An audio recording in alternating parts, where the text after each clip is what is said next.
सुनो भैया, यहाँ पर कोई जैन मंदिर या जैन भाई का घर है? मालूम नहीं।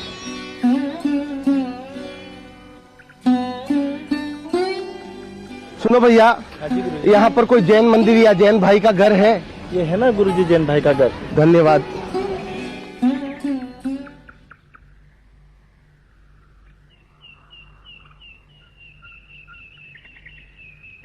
सुनो राजन। हाँ बोलिए।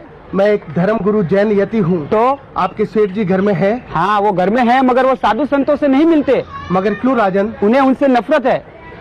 फिर भी एक बार अगर आप मुझे मिलवा देते तो बड़ी कृपा होती। अगर आप जिद कर ही रहे हैं तो रुकिए, मैं पूछ कर आता हूँ। धन्यवाद। फिर क्या हुआ? फिर चमकागी। सेठ जी बाहर एक जैन संत खड़े हैं जो आपसे मिलना चाहते हैं। कह दो मैं घर में नहीं हूँ। लेकिन मैंने तो कह दिया आप भीतर ही है। क्यों खोपड़ी खराब करता है रे? चल।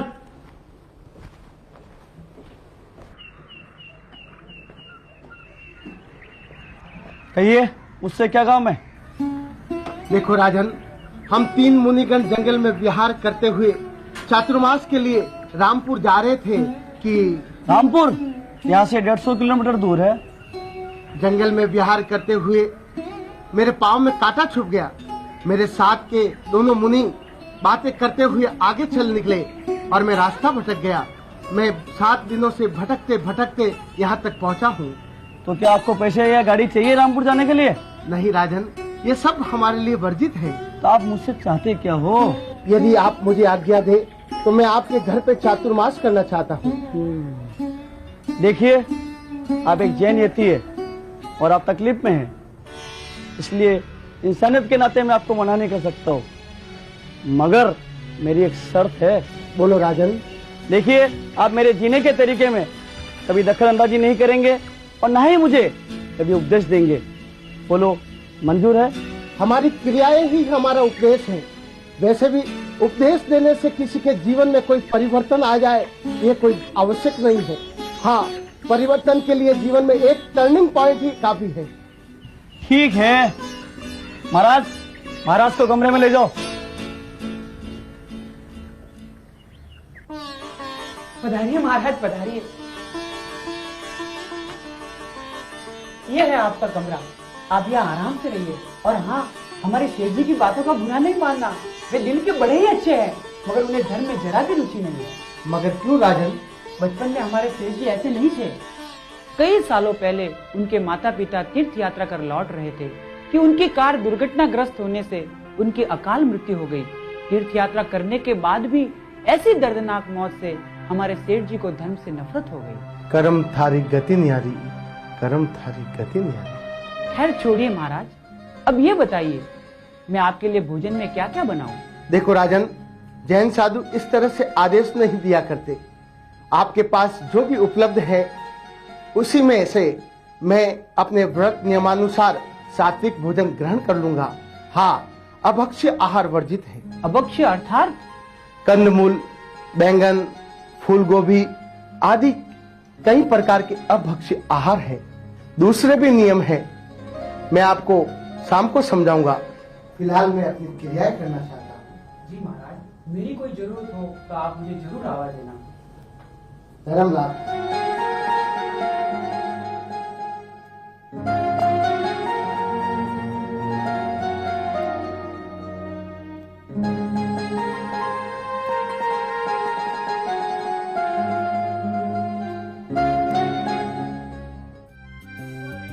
मस्त तू चीज बड़ी है, मस्त मस्त। सेठ जी ये क्या कर रहे हैं आप? क्यों बे, क्या हुआ? महाराज ने संथारा कर लिया तो है। तूने क्यों करने दिया? क्या कर लिया? संथारा मतलब महाराज सो गए हैं। अच्छा अच्छा, संथारा।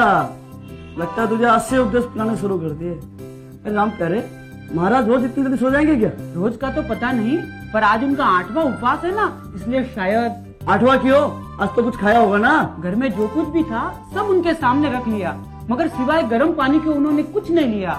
कहीं वे सुबह की बातों से आपसे नाराज तो नहीं सेठ जी? सुबह मैं बात करूंगा, जा खाना लगा।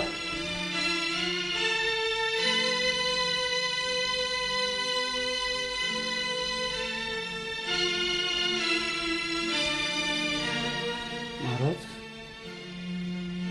महाराज,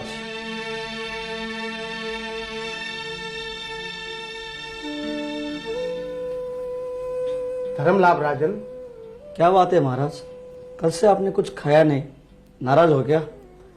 नहीं राजन नहीं, साधु तो राग और द्वेष से परे होते हैं, भला फिर किस बात की नाराजगी।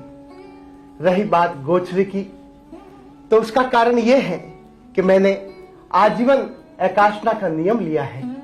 उसमें भी गर्म पानी सहित 11 वस्तुओं में से ही मैं ग्रहण करता हूं, और 11 में से एक भी वस्तु यदि मुझे मिल जाए तो मैं एकाष्ठा कर लेता हूं, वरना उपवास। बस यही बात है। क्यों अपने ऊपर आप इतना जुल्म करते हो महाराज? जिसे आप जुल्म कहते हैं राजन, उसे हम संयम कहते हैं। मोक्ष सुख प्राप्त करने के लिए वितराग परमात्माओं द्वारा बताया यह सिद्ध व उत्तम मार्ग है। जो सुख संसार में था उसे तो आपने त्याग दिया, और जो सुख आपने देखा ही नहीं उसकी कल्पना में ही इतने सारे दुख उठा रहे हो। मेरी तो समझ के बाहर है ये सब। राजन, संसार के सारे सुख तो असल में दुख के मुखौटे हैं, मगर आप तो समझना ही नहीं चाहते हैं, इसलिए आपकी समझ से बाहर है। यदि आप समझना चाहें तो हर प्रश्न का उत्तर भी है। आप भूल जाइए कि मैं कभी व्रत नियम वगैरह लूंगा। मैं इन वैध बातों को नहीं मानता। कंदमूल मत खाओ, उपवास करो, ये सब फिजूल की बातें हैं। ये बातें कहीं और सुनने नहीं मिलती। आप नहीं मानेंगे क्योंकि आपकी आंखों पर तो अज्ञानता का पर्दा है। यदि विज्ञान ये सच साबित कर दे तो आप बिना किसी तर्क वितर्क करके आंखें मूंद कर इस बात को मान लेंगे, मगर केवल ज्ञानी भगवंतों के वचनों को आप रूढ़िवादी और ढकोसला करार देंगे। यदि डॉक्टर आपको कहे कि आलू मत खाइए, उससे गैस हो जाती है, यदि डॉक्टर आपको कहे कि मोटापा घटाने के लिए आप उबाला हुआ खाइए, घी और तेल का त्याग कर दीजिए, तो आप कर लेंगे, मगर वर्ष में 2 बार आप एम्बिल करने की जहमत नहीं उठाएंगे। यदि डॉक्टर आपको कहे कि सारी बीमारियों से बचने के लिए उबाला हुआ पानी पीजिए, तो आप पिएंगे, मगर जीव हिंसा से बचने के लिए आप ऐसा कर्म नहीं करेंगे। यदि डॉक्टर आपको कहे कि नंगे पांव मॉर्निंग वॉक के लिए जाइए, तो आप जाएंगे, मगर नंगे पांव किसी मंदिर में जाकर परमात्मा की पूजा करने का कष्ट नहीं करेंगे। यदि डॉक्टर आपको कहे कि शरीर की तंत्र क्रिया को आराम देने के लिए कुछ भी मत खाइए या थोड़ा कम खाइए, तो आप मान जाएंगे, मगर अपनी आत्मा के कल्याण के लिए एक एकाष्ठा या एक उपवास नहीं करेंगे। देखो राजन, जैन धर्म भी एक विज्ञान है। हमारे तीर्थंकरों ने किसी प्रयोगशाला में बैठकर माइक्रोस्कोप से परीक्षण नहीं किए, बल्कि उन्होंने स्वयं अपने पर प्रयोग किए, आत्म मंथन किया, चिंतन किया, और अपनी केवल ज्ञानी नजरों से शरीर, आत्मा और समाज को कुछ नया विषय दिया, कुछ नई बातें दी, जो आज जन जन के लिए कल्याणकारी साबित हो रही है। आज विदेशों में जैन तत्व ज्ञान में मौजूद फिजिक्स, ज्योग्राफी, एस्ट्रोनॉमी, बायोलॉजी व गणित आदि कई विषयों पर शोध करके विज्ञान ने कई बातें साबित भी कर ली है। कई विदेशी छात्र जैनोलॉजी पर पीएचडी की डिग्रियां लेने कतार में खड़े हैं, मगर आपने कितनी सहजता से कह दिया कि मैं इसे नहीं मानता, ये सब व्यर्थ है।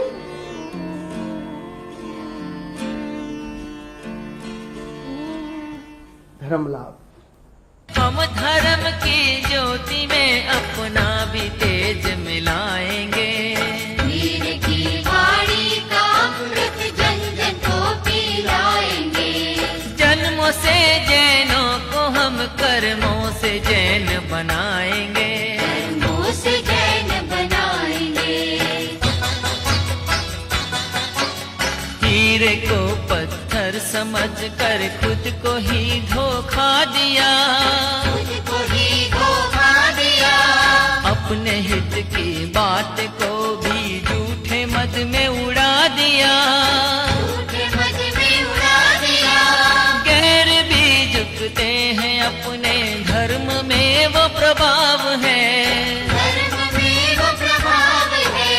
पट्टी बांधी झूठी जिद की आंखों पे पर्दा किया। ऐसे बोले भटकों को हम आए दिखलाएंगे। वीर की वाणी का अमृत जन जन को पिलाएंगे।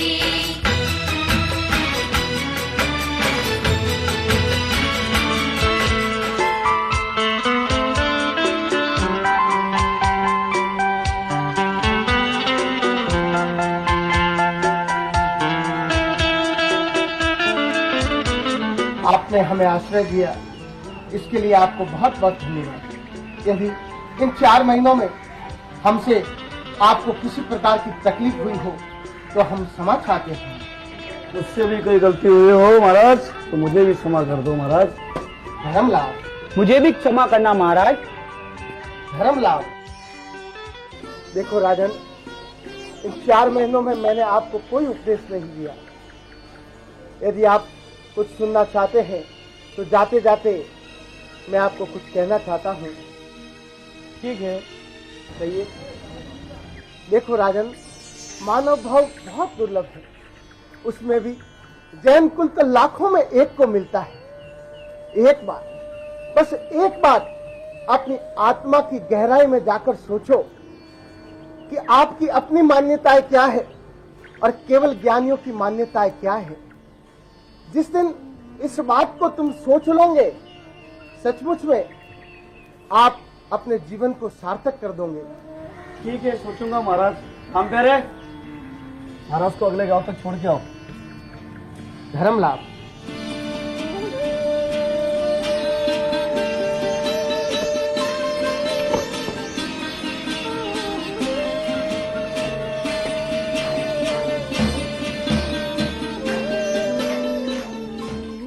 गुरुदेव, मैंने 4 महीने निस्वार्थ भाव से आपकी सेवा की है। कृपया जाते समय मुझे कुछ ऐसा दे जाइए जो आपकी याद बनकर हमेशा मेरे पास रहे। देखो राजन, हम तो संत हैं, हम तुम्हें क्या दे सकते हैं। हाँ, मैं तुम्हें या तो दीक्षा दे सकता हूँ या धर्मलाभ। बोलो तुम्हें क्या चाहिए। महाराज, दीक्षा तो मैं ले नहीं सकता, परंतु मुझे ऐसा धर्म लाभ ही दे दीजिए जिससे मेरा कल्याण हो जाए। अच्छा ठीक है, ये पकड़ो। देखो राजन, मैं तुम्हें ये धर्म मित्र देता हूँ। ये धर्म मित्र जन्मों जन्म तक तुम्हारा कल्याण करेगा, ये तुम्हें मुक्ति भी दिलाएगा, ये तुम्हारा हरदम साथ निभाएगा। परंतु इस धर्म मित्र का क्या तुम साथ निभा पाओगे या बीच में ही छोड़ दोगे। गुरुदेव, आप मुझे इतनी बड़ी चीज दे रहे हैं। कल ही मैंने लॉटरी की टिकट खरीदी थी। आपके चरणों की सौगंध गुरुदेव, अब मैं कभी लॉटरी की टिकट नहीं खरीदूंगा, बल्कि अपने पुरुषार्थ पर ही भरोसा करूंगा। धर्म लाभ, तुम्हारा कल्याण हो। अब मैं विहार करता हूँ। चैया चैया चैया चैया चल, चैया चैया चैया चैया, ये चैया चैया चैया चल। मेरी लॉटरी लग गई सेठ जी, मेरी लॉटरी लग गई,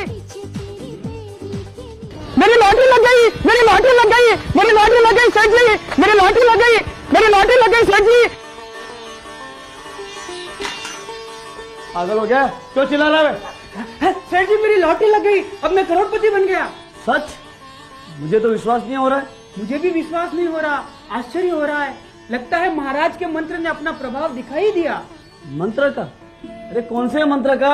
महाराज ने जाते समय मुझे एक कल्याणकारी मंत्र दिया था, इसी का। महाराज को आश्रय मैंने दिया, खाने पीने आदि का इंतजाम मैंने किया, और मंत्र देगे वो तुझको। सुना कौन सा मंत्र वो? ये लो। नमो हरिहंतानम। अरे पगले, ये तो अधूरा है। मैं तो कोई दूसरा मंत्र समझा था, और ये तो मुझे पूरा आता है। ले सुन। नमो हरिहंतानम, नमो सिद्धानम, नमो आर्यानम, नमो उज्जायनम, नमो लोय सवसावनम, ऐसो पंचन नमुक्कारो सव पाव पनासनो, मंगलानम च सर्वे सिंह परमम हवै मंगलम। अरे वाह सेठ जी, आपको तो पूरा मंत्र याद है, मगर क्या फायदा। सेठ जी, अब तो जागिए, अब तो सुधरिए और सोचिए कि ये घटना किस ओर इशारा कर रही है। सोचिए कि जब जैन धर्म की इस एक पंक्ति में इतनी बड़ी शक्ति है, तो संपूर्ण जैन धर्म की महिमा क्या होगी।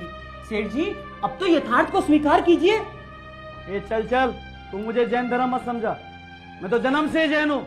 सेठ जी, आप खुद को जैन कहते हैं, कहाँ था आपका जैनत्व जब आपने एक जैन संत का तिरस्कार कर उन्हें अपनी शर्तों पर आश्रय दिया और उनके उपदेशों की खिल्ली उड़ाई?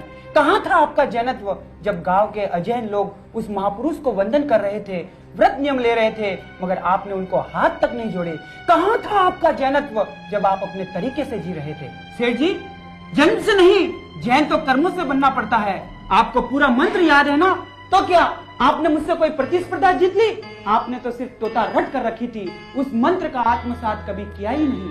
मेरे पास तो सिर्फ एक ही पंक्ति थी, नमो अरिहंताणम, जिसका अर्थ है मैं अरिहंत परमात्मा को नमस्कार करता हूँ। और ये नमस्कार शब्दों से नहीं, दिल से सिर झुकाकर करना पड़ता है, तभी इसका प्रभाव दिखाई देता है। और भगवान जानते हैं कि मैंने किसी लालच में नहीं बल्कि अपने आत्म कल्याण के उद्देश्य से इस मंत्र का जाप किया। और इसीलिए ये मंत्र अब मेरी परीक्षा भी ले रहा है कि मैं धन लाभ और धर्म लाभ में से किसे चुनता हूँ। सेठ जी, धन लाभ आपका और धर्म लाभ मेरा। लीजिए ये लॉटरी का टिकट, मैंने अब सोच लिया है कि मैं दीक्षा ही लूंगा। तूने तो मेरी आंखें खोल दी रे। चल मैं भी तेरे साथ चलकर गुरुदेव से समायाचना करूंगा, प्रायश्चित लूंगा और हाँ, अगले चातुर्मास की विनती भी करूंगा। मगर तू क्या सचमुच दीक्षा लेगा? गुरुदेव से धर्म लाभ पाकर जब मेरा इतना कल्याण हुआ है तो दीक्षा तो निश्चित ही मेरे लिए बड़ी हितकारी होगी। सेठ जी, मैं दीक्षा लेकर खुद धर्म प्रचार करूंगा।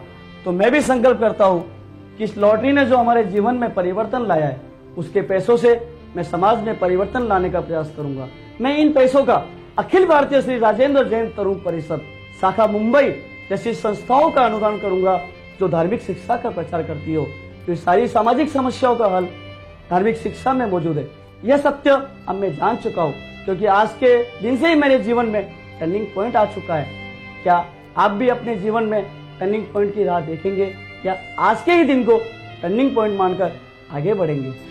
डूबती नैया को देखो, धर्म से वो बचा गए।